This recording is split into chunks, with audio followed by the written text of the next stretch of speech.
just people who want independence. I get that some people are really wary about this. This has been a big disruptor. Just celebrate the moment. This is a massive victory for the people of the Western Cape. It's a massive victory for the independence movement.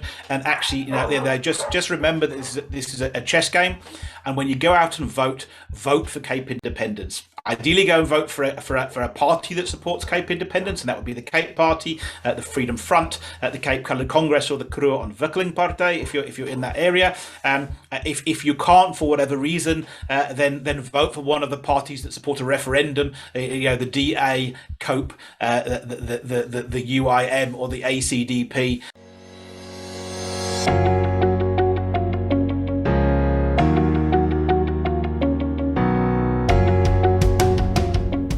Hello, my name is Donald, and no, I don't have an Afrikaans accent.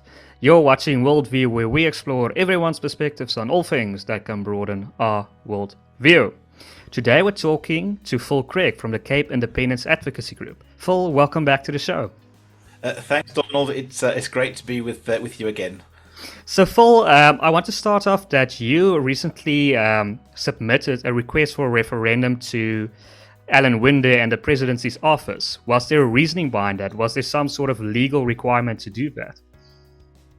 Yeah, so there were reasons behind it. Our primary reason was democratic rather than legal, and that is, of course, that we're pushing for Cape independence, but we're pushing it upon on the basis of the democratic will of the Western Cape people, and clearly a referendum is the mechanism by which we would establish the democratic will. It's the constitutional provision both in the Western Cape and the South African constitutions, and therefore that would be the primary reason. And we called on the referendum from Premier Alan Winde, and then we informed President Ramaphosa and the presidency of our request. There, of course, are some legal implications in terms of if we ever sort of come right to the end of the process, and we have to rely on international law, then we need to have followed all of the international protocols, or all of the internal remedies, I should say, which would include this. So therefore, there would be some legal significance, but that certainly wasn't front of mind. Our reason to do this was purely democratic. Your signal's great, by the way. And Great. but you were impressed with the presidency's office. Can you tell us that story of how you were impressed with them? Yeah, well, look, they were yes, the president's office was absolutely fantastic. They were exceptionally efficient. I actually emailed them on a Sunday late afternoon, early evening. We've got a kind of automated reply within about within a few minutes, and then I had two emails from them by about 9:15 on the Monday morning. The first one, and then I responded to, which referred us to another person. We spoke to the other person, and then they responded. Look, they were absolutely fantastic. We then had a bit of a delay while we waited on the Premier's office actually to respond, so we could get all of our ducks in a row, and then the presidency set up the appointment, and I couldn't speak highly enough of them. We've been vocal critics of the ANC and the South African government, and that doesn't go away. But credit where credit's due in this particular aspect, they were exceptional. And in fact, we had this sort of slight little funny video that we've released where we ended up chuckling with some of the presidency's staff over. We jokingly said if the president actually ran the country like he ran his own office, then actually we wouldn't need Cape independence. And I think we all understood the wisdom and of that. I think one of the reasons why they say efficient is because they're after money. That's the one office that you can't screw up.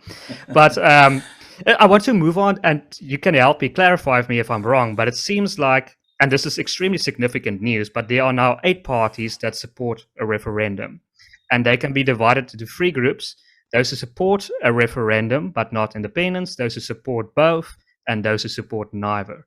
And the ACDP, COPE, and the DA, they support a referendum but not independence. Is that about right?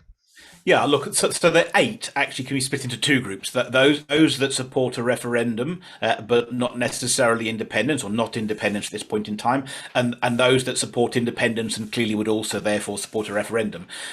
So the 4 parties that support independence outright at this point in time are the Cape Independence Party, the Freedom Front, the Cape Coloured Congress, and then the Kruger Ontwikkeling Partij. And then the 4 other parties that are willing to support a referendum on Cape Independence Independence is the DA, the ACDP, COPE, and the United Independent Movement. And for all of them, they are, regardless of their view on Cape Independence, they are willing, or they recognise that it's a decision for the people of the Western Cape to make, and therefore they respect the right and are now willing to let the people of the Western Cape to make that decision for themselves by means of a referendum.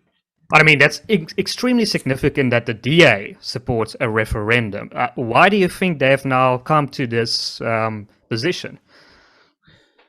Yeah, so it's very interesting. So I guess probably because we're far more involved in the space, it isn't really much of a surprise to us at all. I think it's probably caught people unawares, but I think it's caught people unawares because of their own perception. So I think, there's an awful lot of people out there who kind of have thought of, on both sides, those who like Cape Independence, who don't, who've always thought it's a bit of a pipe dream and therefore something of an irrelevance. So they kind of scan the headlines and move on with their lives and never really given this much credence. Where the reality is that isn't where Cape Independence is. It's a referendum on Cape Independence has been a racing certainty for some time now already. The movement's got really far more traction than most people recognise. And actually, even if you look at the conduct of, you asked about the DA, so let's look at the DA specifically. It shouldn't be a surprise. It just was. We even under Mamusi Maimane in 2016, the DA was petitioning for additional powers for the Western Cape and for the devolution of powers from central government to the provincial government. They've always believed in federalism. In 2019, their manifesto heavily centred on the devolution of powers to the Western Cape. 2 weeks ago, the DA led a debate in the National Council of Provinces about the devolution of powers. The DA has brought a private members bill in Parliament to clear the way for referendums to be held. So actually, when you put all of those things in, that you've got the DA who want to devolve powers and have done under various leaders. It's not some shift to the right that suddenly happened. It's been here for a long period of time, and they're already clearing the way for referendums. Actually, it would be quite remarkable that we know from polling, I should have added, that 58% of people in the Western Cape, 58% of voters want a referendum Cape Independence, and that's 65% amongst DA's own voters. So to have a situation where the majority of people in the Western Cape and the majority of the DA's own voters want a referendum, and the DA has cleared the legislation or is busy sort of finalising the legislation to give power to the constitutional right to call referendums, it would be quite remarkable that they ignore the province and their own voters and not include a question on Cape Independence. But I think for many people it was unthinkable, and what's happened now is, well, it's here. And funnily enough, one of the most interesting aspects of the reaction to our press release was that the first reaction was one of silence, and it was a stunned silence. It was disbelief, and it took us a bit unawares in many ways, because we started to get messages like from people that are close to the organisation, people who funded the organisation, saying, "Is this really true, or is this fake news? Can you just check?" Well, as the person who personally agreed this with the DA, I obviously could absolutely verify that it was 100% true. But I think that's the situation, and we've seen now the media gradually sort of coming around to actually, you know what, this really is true. And I think the DA obviously are a political animal, and they have been quite vague in the subsequent. If you read between the lines, it's very clear that they've agreed this, but they haven't really gone out on a limb. And I think the initial response of the media was, well, look, actually the DA haven't gone out on this. You kind of made this up, which really is. If they knew our organisation, that is so not who we are. And I think actually it's taken several days of no denials whatsoever from the DA for people to start realising, actually this is true. And then they go back and they see what the DA leaders have actually said, and they start dissecting that and realise, well, actually they've been telling you for a few days that they support this. They just haven't put it in the terms that you would have liked to have seen it. Yeah, well, I would also ask, why haven't they really gone out of a limb to say, specifically, we support a referendum? Because I've seen the tweet that you sent me that John Steenhuisen says, we support the Western Cape's right to make a decision themselves. But that's a very sort of an ambiguous statement. That's sort of a legal argument. You're saying, because you can say, I support your right, but I'm not going to provide it to you. So why don't they make that like a official press release or whatever? Just make it clear so you can hold them accountable. Um, I'm looking now to see if I can find you. I've got somewhere here a quote from Helen's, which was a little less ambiguous. I think there's been 3 tweets that I've noticed that perhaps I can send them to you, and you can put them in the thing. So John gave the speech at Mitchell's Plain, which is the one that you're talking about, and there's another aspect of that perhaps we should come back to where taxation was mentioned for the first time, and that was completely missed by the media, but it was massively significant. But there was John's speech. There was and then there were tweets by Natasha Mazzoni as the chief whip and by Helen. So actually there's a suite of tweets here. Why have the DA taken that? I guess ultimately you'll have to ask the DA why they've taken that approach. But I don't think it's hard to speculate that this is this is obviously a bit of a tight walk act for the DA, for whom 69% of the voters are outside of the Western Cape, and Cape Independence is still painted as being radical and racist, even though it's neither, perhaps more radical than racist, and therefore you have this. I think they're obviously very, very wary of doing anything that is going to be difficult to them in this election period. So for me, it's understandable, but I can't speak for them. They'd have to speak for themselves. So they probably just don't want the wrong media attention right before the next election, but. Yeah, so essentially their position now with a tax devolution of powers, their position is essentially almost like a confederacy. That's really what they want at this moment. Yeah. Look, we've seen a clear. So what has changed in the DA is so 2016 it was a policy under Mamisi Maimane. What we have seen in that interim period is a radicalisation of the DA around devolution. So they've always wanted devolution of powers, but their position has become increasingly radicalised. And I think the inclusion of taxation, which only came this week, for my mind, I've never seen the DA talk about tax federalism or the devolution of the power of taxation before, and that's an extraordinary radical proposal, one that we absolutely love, and we instantly ran a little poll on Twitter, and of course everybody else loved it too. I think I speak when we're in Twitter, we are speaking into a echo chamber, so there's no scientific means to that, but 97% of people thought that tax devolution was an excellent idea, and people don't want their taxes paid to a corrupt, incompetent government. They'd rather have them spent in their own province. But just conceptually, it's a big ask, and obviously what's happening now is we are shaping up for the mother of all fights between the centralizers and the devolvers, and at this point in time, the independence movement is just one part of the devolutionists, if you like. And if the DA are getting to the point where they're asking the ANC to give them power of collecting taxation, we can see that this is that this isn't something that is likely to die down soon, or is going to meet an easy compromise. And from the independent space, it's difficult. Often with their own supporters, they don't really see the bigger picture sometimes, and that can be frustrating for us. And I would say to people, if they fall in their camp, just dial back and think a little bit about what's likely to happen.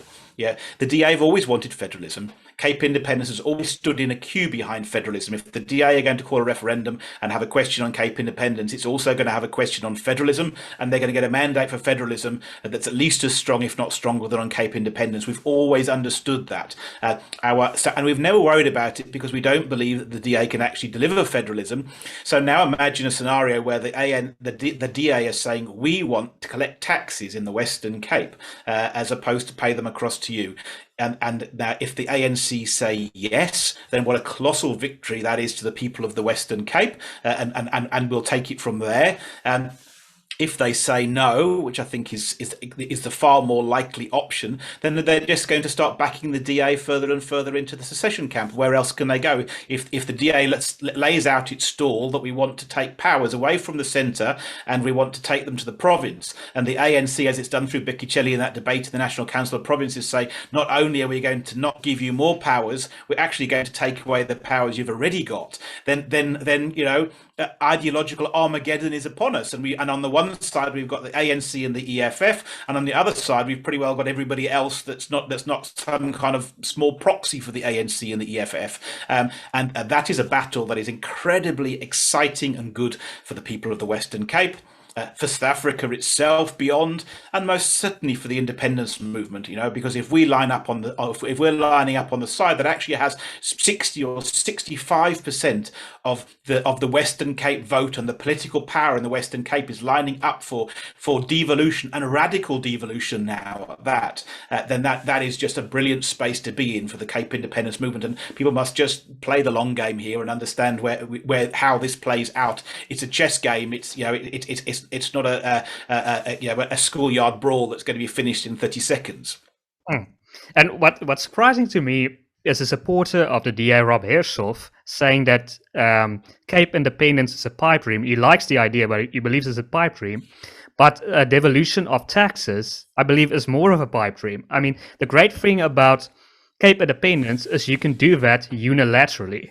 But with the other referendums, you have to negotiate with the ANC. They have to give you those powers. So I believe the Cape secession is actually far more realistic in that sense. The ANC is not just going to, I mean, it's very unrealistic that they're going to give you those powers to collect your own taxes. Sure. This was a point actually on Twitter that was addressed this week by Martin van Staden, who's obviously the well-known jurist, and exactly that. He was having a discussion around the constitution and devolution, and actually that was the topic was going around these powers. Then eventually it got to then about independence, and then sort of Martin was like, well, by the way, actually that doesn't really apply to independence. Independence ultimately, or secession, is extra constitutional. So therefore, the ultimately, in the final reckoning, the provisions of the Constitution can't actually prevent Cape independence. But look, that becomes the last resort. We haven't got to worry so much about that now. I think actually we're at the point where battle has commenced, and if I look back just as an organization, a few months ago, probably 2 months ago, we wrote an article that said, look, a devolution is now the dominant political philosophy in the Western Cape. And I think we understood that, and I think people perhaps hadn't. And then we've seen a lot of these moves since then. We've seen the moves from Afriforum, we've seen the moves from the DA and the referendum bill. Now we've seen this announcement, and now that those words are now much more visible. Now people must, let's just say it again, devolution is now the dominant political philosophy of the Western Cape. The Western Cape does not want to be, and I think I wished I could find that tweet from Helen. It said something along the lines, she was responding to Tito Mbowene's tweet, and it said something that people who haven't voted for the ANC shouldn't be forced to live under an ANC failed state. And that's quite a profound statement, and one that we would wholeheartedly endorse. And I think, at this point in time, whether people are wanting to get out from under that failed state and having the government they chose in federalism, confederalism, a special autonomous region, or outright independence, is not really important. For us, obviously, we want independence. But the point is to have those people all saying and having this discussion and having this colossal amount of political pressure placed on the ANC is just a very exciting space to be. And Cape independence is truly mainstream. And in fact, we had the wondrous moment in Friday, for the first time ever, Cape independence was trending #1 on Twitter, which was a very exciting moment for us. Probably with the help of Tito Mboweni. But so this might be a controversial question, but some of our viewers might ask, okay, isn't the Democratic Alliance just playing you for a fool? They are using this to get votes before the election, and then they're going to drop this like a rock right after the election.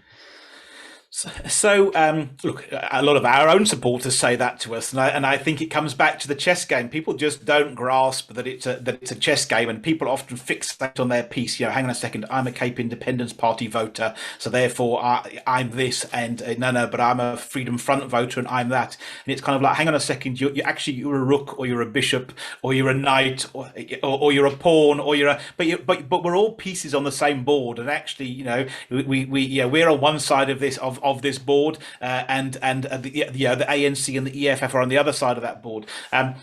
when it comes to elections, that's a two-way street. Are the DA using the independence movement, or is the independence movement using the DA, or actually are we just all on the same team? I would argue we're all on the same team, but I mean, how do people think that we got people to make this announcement? And I think you can think, look, the DA are obviously trying to be very careful of how they word this. So let's just look at that. So we've got an announcement that the DA probably would have preferred not to have made, which is why they're being so careful around their wording of it, but they've made it in the run-up to an election. I think you can understand that's because the independence movement, with its 1.4 million followers in the Western Cape, who account for an extraordinarily large part of the electorate and the majority of the DA and these other parties' voters, want Cape independence. So actually, this is a victory for the political pressure placed by the people of the Western Cape on the parties, and Cape independence is led by people rather than parties. The parties are responding. So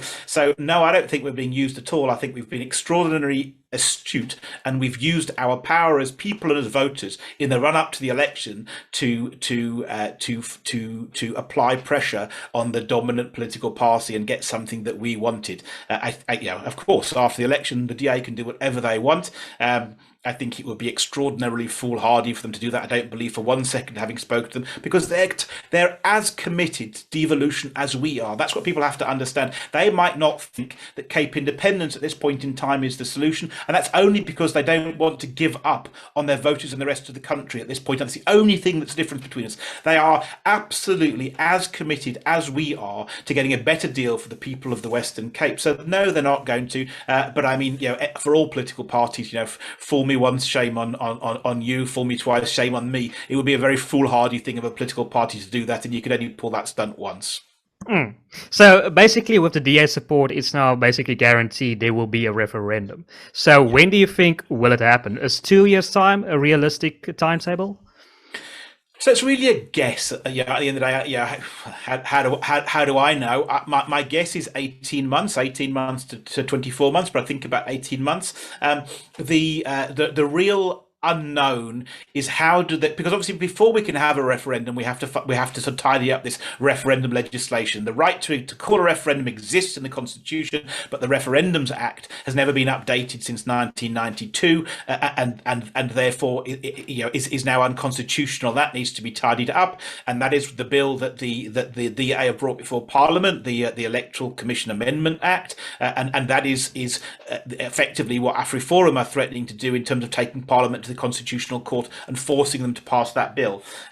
This announcement in some ways perhaps has changed that game a little bit, because what we don't know is what the passage of that bill through Parliament is going to be.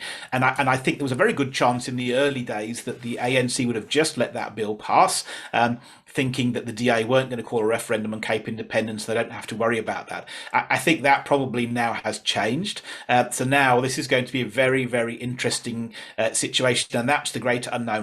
The ANC ultimately cannot prevent that bill being passed in some form or other. It's the Constitution requires it, and I'm absolutely certain that AfriForum will be successful in their application to the Constitutional Court, because it's a black and white issue. It's clear.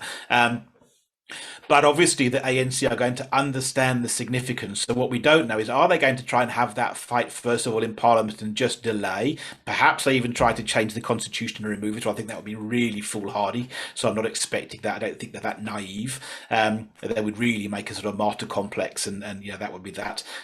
Or do they actually think, look, what, we'll just choose to fight another day. Let's just let this bill pass. Referendums in South Africa aren't binding, so therefore it's fine. We're not going to panic. We're going to let that bill pass. We're going to let the referendum play out, and at the end of it, it isn't really going to matter because the referendum won't be binding in the first place. I don't know, and how they react is clearly going to affect that timeline. If they choose to drag this out, maybe it becomes 30 months or 24 months as opposed to 18 months. Actually, it's conceivable it could be quicker, and they just wave the thing through and say, look, actually, our best bet of getting a result here is having the referendum as soon as possible before the other side can get organised. I don't know, but our guess is 18 months. So the primary reason probably for soliciting AfriForum support and taking it to the Constitutional Court is obviously you can't appeal that. That's the end of the case. So now they will have to pass the legislation if the Constitutional Court says they have to. Sure. Well, look, so I'm not a lawyer, but I mean, I presume that actually, I think that'll be great. But my guess is only the Constitutional Court could hear this. I mean, it literally is a matter of the constitution versus the law. I can't imagine that any other court would have the jurisdiction to do that, and forcing the government to comply with the Constitution because the legislation is defective. I presume can only go to the Constitutional Court. But I speak under correction. I'm not an expert on that. So if there's now a referendum, what do you think the DA's position will be on that referendum? Will they be against the yes vote? That's to say they won't support independence. Will they be supporting a no vote? Or do you think they will take the conservative, the option that the Conservatives took during Brexit and say, every man for himself, or every man and woman for himself. You decide what you want to do. What do you think the DA is going to do? Because obviously that's very important. They have a lot of money behind them. If they support the referendum, if they support the yes vote, I believe that's game over. Well, look, so I don't know, but my guess is that they'll allow people to have a vote of conscience, which you're talking about. And I think we know that the majority of DA supporters support Cape Independence. We know there's a very sizable number of people within the DA that support Cape Independence. And my guess is that I think they've got two choices: that they either can be torn apart by it, which clearly isn't what they'll do, or they'll allow the two camps to emerge and just respect the democratic process. So I suspect what we're going to see, and exactly as you say, as it played out for the Conservative Party in the UK, is we're going to see the two camps emerge within the DA, and one camp is going to be leading the Remain vote, and the other camp is going to be remaining the Leave vote, that will play out in a democratic process, and the DA will just respect the process, and I think that's the right way to go. I think. Look, the DA is nervous at this point in time over how this is going to be. How it's going to be perceived outside of the Western Cape, and I think actually this is an issue that's going to disappear. Yeah, our working theory at this point in time, and we want to try and do some more research on this, is that amongst people outside of the Western Cape, and specifically amongst DA voters, there's actually an extraordinary amount of support for Cape Independence, because and we're seeing this more and more and more, and we're seeing interesting, the big growth in supporters for Cape Independence is coming amongst black and coloured voters, and I think obviously it's been so long that people try desperately to paint this as a kind of a thing of race, which it just so isn't. We have to understand this is an ideological battle. This is a battle between people who want a broadly socialist system and some form of African nationalism, which is what the ANC and the AFF want, against people who want a non-racial society and genuine non-racialism, and some form of a market economy, albeit a social market economy or whatever. So those we know that those ideologies stretch right across racial bounds. So there are people in the rest of South Africa who are saying, hell, what, I just do not identify with this government, and the fact that there is going to be this new country that is going to have all of the values that I aspire to is totally exciting for people in the rest of South Africa. Most of those people are voting for the DA, and I think some of those people, we've seen it. We've already got semigration, a massive amount of semigration going on. There are a whole load of people that saying, if you can any day, there's not, you can go any day on social media and just say literally scores of people saying, if the Western Cape gets independent, I am moving there. We know that the diaspora is going to come back en masse, and people mustn't think that all those people are going to be from specific races. They are going to be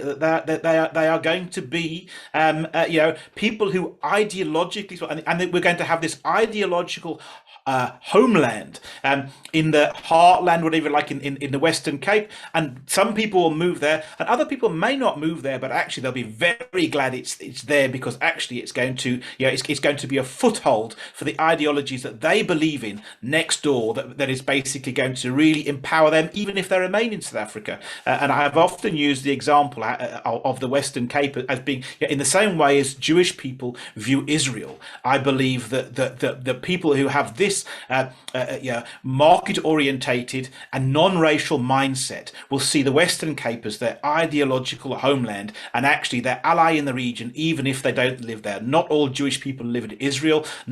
Not all free marketers and non-racialists are going to live in the Western Cape, but they're going to be very glad that it's there. Yeah, you can argue that those outside of the Western Cape would be even more happy to see an independent Western Cape because they live in many of these almost war zones. I mean, they live in KwaZulu-Natal and Gauteng, where it's, I mean, you are scared, you're terrified. I mean, they're so, they are terrified to live there. So they would be very happy to come here. And I believe it was Dr. Mulder that said, Cape independence isn't really a question of you have to choose. It's and. Right, you can support Cape independence and you can still support the people in the rest of South Africa. It's not a question of you have to choose between the two. Look, I love that quote from Cornel Mulder. Absolutely, and I think it's not an either or; it's an and or and. And actually, it's something. And in fairness, that's a conversation I've had with Cornel. It's a conversation I've had with the DA, and I think that's right. And I think that is the future for the DA. I think that if I'm sitting as a leader of the DA, I'm saying, look, you know what, vote for us, and wherever you are, we're going to protect you to the fullest extent of our powers. And if that means that we can protect you in a province by taking real control of that province, either by making it independent or making it a confederal state or whatever it is that they do, then we will do that because we have the power. And perhaps if you're sitting in Gauteng, then maybe we can't take the province, but you know what, if we can take the metro, or if you're in Nelson Mandela Bay, if you take the metro, then we'll protect you as best we can to the powers of the metro. And if you're in a municipality, we'll do it. And even if it's in a ward and all we can do is organize defense groups and ratepayers associations, then fine. But wherever you are, vote DA and we will protect you. And I think that's Cornay's thing for the Freedom Front. And I think it's fantastic. I think the DA are leaning along the same lines. And I think that's exactly right. Now, people mustn't think of a Western Cape as something that's a threat if they've decided out of South Africa. Actually, it's an important ally in the region who will have people who aspire to that ideology. They will be the key ally in the region. And you're going to be far safer, even if you remain in South Africa, if you've got a country next door who absolutely associates with you and believes in you and wants to make sure you're okay. Well, I'm not completely sure that if the Western Cape were to secede, that South Africa would literally go down the tubes, because, I mean, the ANC can basically do what they want at this moment. I mean, there's no real opposition to them. And I mean, one can make the argument because they are losing votes that they are pivoting to the left. But if the Western Cape were to secede and they get more votes, you can make the argument they don't have to kowtow to the left anymore, so they can follow a more market approach. But someone else our viewers would ask, aren't you pushing this too fast? Isn't there a possibility that we will lose this referendum and then the issue will be over, right? Then you can't call the referendum anytime again, and the idea of Cape secession will die if the referendum is lost. Yeah, so look, it's a fair question, and at the end of the day, and if I was the leader of the Scottish independence movement or the Catalan independence movement, I would probably be inclined to agree. Slow and sure. In South Africa, we don't have the option of slow and sure. We understand that we're in a crisis situation. At the end of the day, if we sort of drift on and allow this to sort of organically happen over the next 20 years, there's going to be nothing left. So first and foremost, we're not in that scenario at the end of the day. And one of the things that we've as the Cape Independence Movement, people said, don't poll yet, don't do this, don't do that. And every time, we take calculated risks, understanding so actually there is a risk in going to a referendum too soon. There is also a risk in going to a referendum too late. And actually 18 months, which is where we think it's going to be, is perfect. So ironically, I wouldn't want to be going to a referendum tomorrow.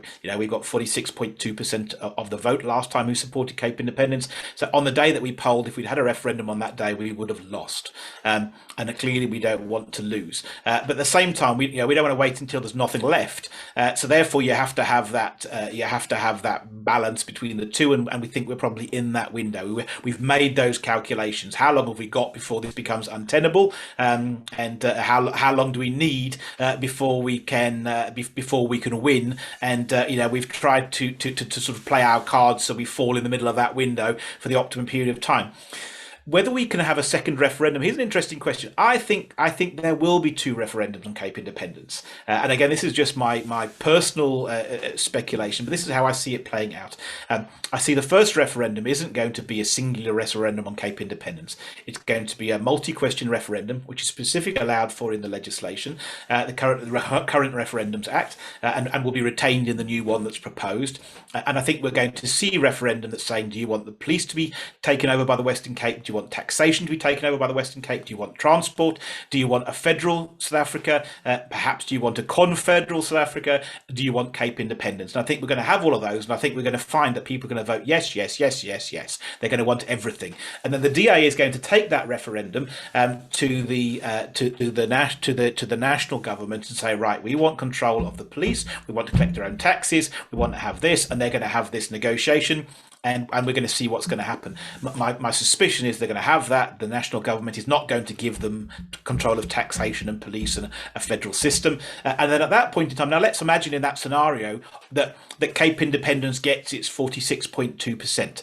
We don't get to the 50%. It isn't necessarily an issue because we're standing in the queue behind federalism. What we need to know is once that negotiation is over, and let's say the ANC negotiates with the Western Cape government and the Western Cape government doesn't get what it wants. Now the Western Cape government is in a situation where it's mandated by the people of the Western Cape to take control of taxation, to take control of the police, and actually it hasn't delivered any of those things. I think at that point in time, they have an obligation to go back to the Western Cape electorate and say, right, okay, we had a multi-question referendum, and actually the national government has refused to give you any of the things that you want. So now here it is. Now it's independence or nothing. And what do you think? And I think in that scenario, as long as you've made a credible showing in the first one, in the multi-question referendum, then I think you end up in a single question referendum, which maybe takes place a year or 2 years later. And I think in that point in time, and I think at that point, if the DA haven't been able to deliver federalism and the issues around it, that you're going to get an overwhelming vote in favour of leave, and you're going to get the DA or whoever is the party provincial government at that time, because it'll be after the 2024 elections, but I believe it's still likely to be the DA or be the dominant party, then I think you'll get the DA and the other parties fully supporting. So you're going to end up in a scenario where you're going to have the people and all of the political parties supporting independence. And I think at that point in time, we're going to get a resounding yes for leave. That's interesting. I just hope the DA doesn't waste too much time with negotiations, with these referendums, trying to convince the ANC, which is essentially a malafide party, to give you all these concessions, which they're not going to do. It's like, that's one of the main motivations for me is supporting Cape Secession outright. It's a waste of time to support these other things. But I mean, I want to ask you, I've read now the articles that have come out in opposition to Cape Secession, and I really don't understand that they are continually based on that this is a racist organization and you want to reestablish apartheid, especially with you being the prominent member of a leader of the Cape Independence movement, an English person that wants to reestablish apartheid. I mean, why do you think they go for this? Why do you think they actually believe this? Well, forget me being English. That's even letting with our leadership team. The CIAG isn't me. It's an organisation. It's a huge organisation, but it's becoming bigger by the day. And we have an executive committee, the EXCO, that runs the CIAG. The EXCO of the CIAG is multiracial. On our EXCO are white and black and coloured people. That's what comprises our EXCO. When we look at the polling, we know that 57% of independent supporters are coloured, 17% are black, and 27% are white. There is no factual basis to say either the CIAG wants to either race or apartheid, or independent supporters themselves. But it's fine. We understand. At the end of the day, we know if you don't like an idea in South Africa and you haven't got a good argument, you just scream race. That's how it is. I think the important thing for us is to deal with it, but deal with it briefly and move on and not get sidetracked. Because actually, if you look at the articles against Cape Independence, you'll see this. And about more than a year ago, I wrote an article in the Daily Friend that basically said, make your argument, bring us, I think it was called a call for counter arguments. And what we said is, listen, this is the case for Cape Independence. Please, somebody make an argument for Cape Independence from the basis of the Western Cape people to say, listen, you're a Western Cape voter and you're better off being a part of South Africa. And only one person ever took up that challenge. We literally, the last words on that was, we yield the floor, bring your arguments. The only person who ever responded to that article was Ivo Vegter, who at that point hadn't been a Cape Independence supporter, and he wrote an article which is on the Daily Friend. You can find it. And he basically said, "Look, I take up the challenge. I've gone through all of this. I can't make an argument. I can't make an argument that the people of the Western Cape are better off as part of South Africa, and therefore I'm now willing to support Cape Independence." So what you see is that people don't engage with that question. What's in the best for the people of the Western Cape? They either try and say, well, hang on a second. But it's South Africa, that's our land. And they come from the perspective of what they think is best for the people of South Africa. They don't live in the Western Cape, but it's not their decision. That's not how self-determination works. And self-determination is a recognised and recorded human right to which South Africa is a signatory. So first of all, or they just try and find sidetracked arguments. And the DA even have been guilty of that. So we see it's racist. How are you going to defend the border? What are you going to do about this? It's kind of like, well, forget all of those things. Concentrate on the key question. What is it? What's in the best interest of the people of the Western Cape? Explain to the people of the Western Cape who for the majority of them have never had the government they voted for since 1994. For 30 years, they've never had the government they voted for, and they're never going to get the government they voted for. Explain to them how that's good for them, and actually, it doesn't really matter that they keep on getting the ANC and increasingly, or more likely an ANC EFF coalition. And of course, nobody can make that argument. It's impossible. You couldn't. There is no argument why it's their best interest. So if you don't like the idea of Cape Independence, all you've got is these side arguments. So that's where racism comes up. And we all know most people who argue of racism actually are racist. The people who have the men who are most scared that their wives are going to cheat on them are the cheaters, because that's their worldview. I'm never going to cheat on my wife and never have, and I trust her implicitly because she's not going to do it to me, because that's not in my mindset. I don't think in terms of cheating, that is the view with racists. They see life through lens. We are affirmatively non-racial, but that's fine. They know that isn't going to go away. The accusation is going to be there on the day that we have the referendum, and it's fine. If that's how people want to do, then fine. We know the reality. And it is almost sort of that the concept of a rainbow nation has become almost like a religion to certain people. They can't let go of this idea that we all have to be together. And sure. if you're opposed to it, it's like heresy. But can you tell us about you've announced in one of your press conferences the Cape Constitution Commission? Can you tell us a bit about that, and what do you want to see in the constitution? Like, for example, would you like to see a canton system? So ironically, it's come through us, but it's been organised through a panel of legal jurists. So we're the vehicle for that. So people approached us and asked, would we be willing to be involved in that, and we were delighted with it. As an organisation, we've always been firm. We only have two policies, and that remains. We want to know where the borders are going to be, because we feel people have the right to know. We want non-racialism. That's the only two kind of things. The other thing is, and who's going to be a citizen? Because we feel that you can't really vote for something if you don't know those two things. But other than that, we're a bipartisan organisation with people drawn from across the political spectrum. We don't have policies. We all agree that they are the choices of the people of the Western Cape. So the Constitutional Commission isn't designed to be what we want in the CIAG. It's got nothing to do with that. It actually is just an exploratory document. So the proposal for the Constitution Commission is that interested parties will be invited to comment, and that will include the independence groups. It will include civil society, and it will include political parties, including the DA and the ANC and the EFF. So everybody will be invited to comment on the Cape Constitution Commission. And then what will happen is there will be a kind of a section that kind of has all of the common goals. So let's say that everybody who's pushing for independent Cape, we all want non-racialism. So there's going to be certain criteria that we all agree on, and those are going to be then given. So we're going to say, right, well, this is going to be the nuts and bolts of the Constitution. And then there'll be a whole series of minority reports that says, for example, the Cape Party and the Cape Exit want a canton system, but perhaps the DA wants such and such. And it's not just actually on Cape Independence. There are two parts of the commission. One of its brief is to establish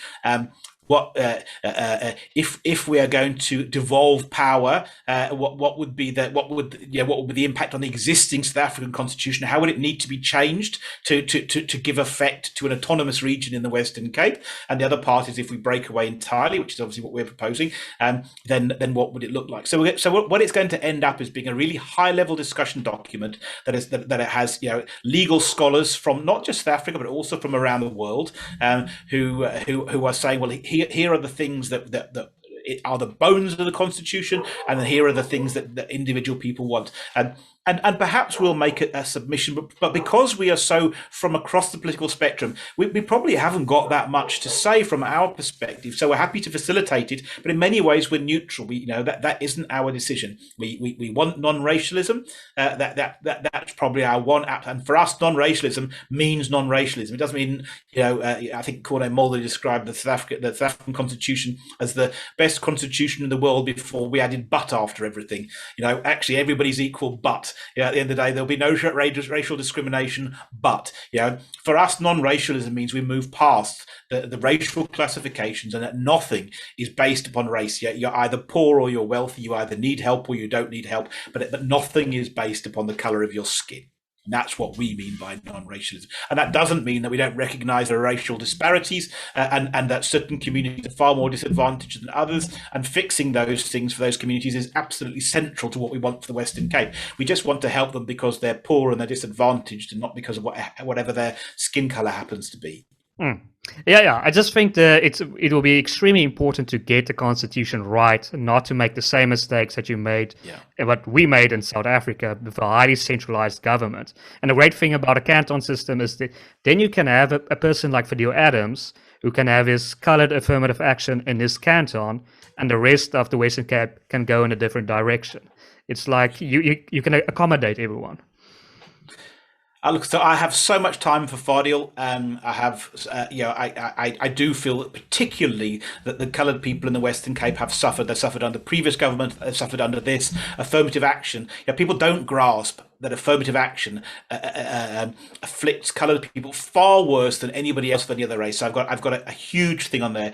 I vehemently disagree with him about wanting to have his coloured affirmative action at the end of the day, and I desperately hope that whatever constitution we have does not allow that. At the end of the day, if we've learned nothing else, that in South Africa we've demonstrated beyond any doubt that having a whole system that's based on skin colour is an utter disaster, and I will walk a very long way with Fadil Adams because he's passionate about his people and he wants to fix the real issues, and I am right there with him because I want the same solutions. I want the same outcomes as he did. But I will tell him to my dying day that he's 100% wrong over and I desperately hope that our constitution, if I have anything, will be non-racial, and that will mean that affirmative action in the favour of anybody will not be allowed.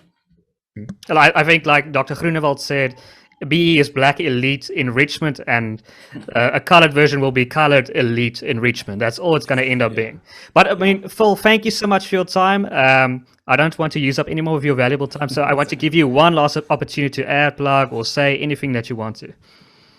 No, look, I guess two things. One, just people who want independence. I get that some people are really wary about this. This has been a big disruptor. Just celebrate the moment. This is a massive victory for the people of the Western Cape. It's a massive victory for the independence movement. And actually, just remember that this is a chess game. And when you go out and vote for Cape Independence. Ideally, go and vote for a party that supports Cape Independence, and that would be the Cape Party, the Freedom Front, the Cape Coloured Congress, or the Kruger Ontwikkeling Partij. If you're in that area, if you can't for whatever reason, then vote for one of the parties that support a referendum. The DA, COPE, the UIM, or the ACDP. Please don't vote for the parties that oppose this, which is the ANC, EFF, Good, and the Patriotic Alliance. If you support Cape Independence, don't vote for those four parties because you are standing in the way of Cape Independence. Great. Well, thank you, Phil. And to our viewers, you've definitely liked this content if you've made it this far. So please consider liking this video, sharing this widely as possible, and subscribing to our channel. My name is Donald, and you've been watching WorldView.